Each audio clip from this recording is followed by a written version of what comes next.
J'ai un grand frère qui a 18 mois de plus que moi et 2 petites sœurs, une qui a 5 ans de moins et une qui a 12 ans de moins. Mon frère et moi, on a eu la même éducation. On allait tout le temps travailler. J'ai intégré l'entreprise, je n'avais que 19 ans, puisque j'ai fait mon cursus en apprentissage. Quand j'ai commencé à travailler en étant payée, en fait, je connaissais déjà le job puisqu'on venait, on y passait nos vacances scolaires. Et ça a un prix parce que je ne cuisine pas. Du coup, on termine quand le chantier? Demain matin. Demain matin, ce sera fini.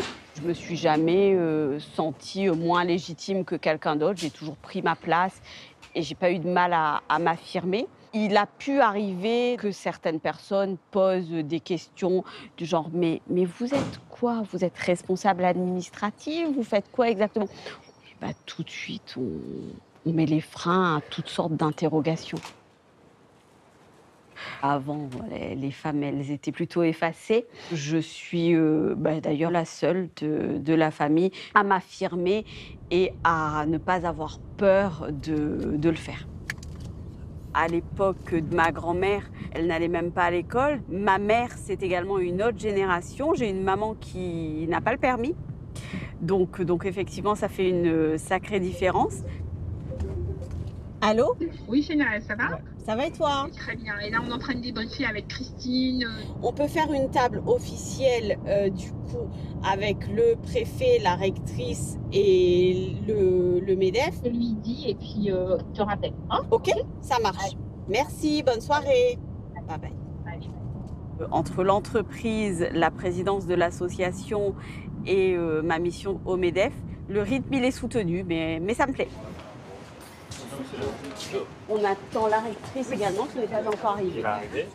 Aujourd'hui, c'est l'Assemblée générale d'Entreprendre pour apprendre réunion. On accompagne des jeunes à mettre en place des mini-entreprises dans les établissements scolaires. Je suis présidente donc de l'association depuis maintenant 5 ans. Monsieur le préfet, madame la rectrice de l'académie, chers membres du conseil d'administration, nous avons cru en 2017 en ce projet en débutant avec 368 mini-entrepreneurs et 23 mini-entreprises. Il y a une femme qui m'a toujours inspirée et bizarrement elle porte le même prénom que moi.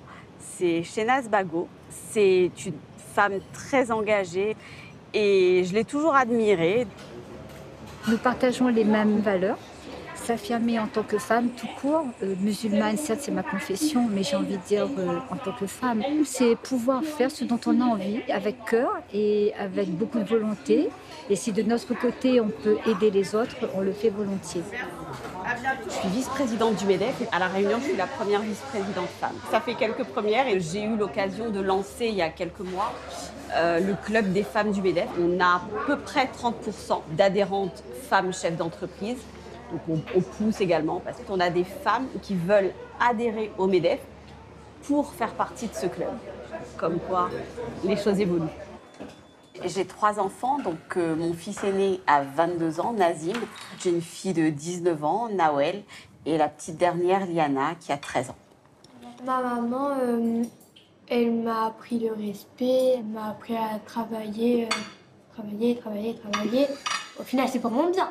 Le défi est toujours plus grand quand on est une femme. C'est aussi grâce à la foi qu'on arrive à passer les moments difficiles dans la vie, parce qu'on en a tous. Donc il y a 5 prières par jour, donc quand c'est possible, on essaye de le faire ensemble. Et en fait, au final, ça devient des habitudes, des rituels. Par exemple, la prière, on demande toujours conseil à Dieu. Ma maman est toute seule et elle arrive à gérer. C'est ce que je leur inculque, de savoir faire ce qu'il faut pour ne jamais dépendre de quelqu'un. Il y a énormément de femmes encore aujourd'hui qui pensent qu'elles ne sont pas capables, qu'elles ne sont pas à la hauteur, qu'elles n'y arriveront jamais. C'est la raison pour laquelle moi, je me bats, mais vraiment au-delà des femmes musulmanes, puisque c'est un combat, pas un combat contre les hommes, loin de là. Je crois que c'est important aujourd'hui d'être indépendante, comme elle le dit, pour pouvoir s'affirmer.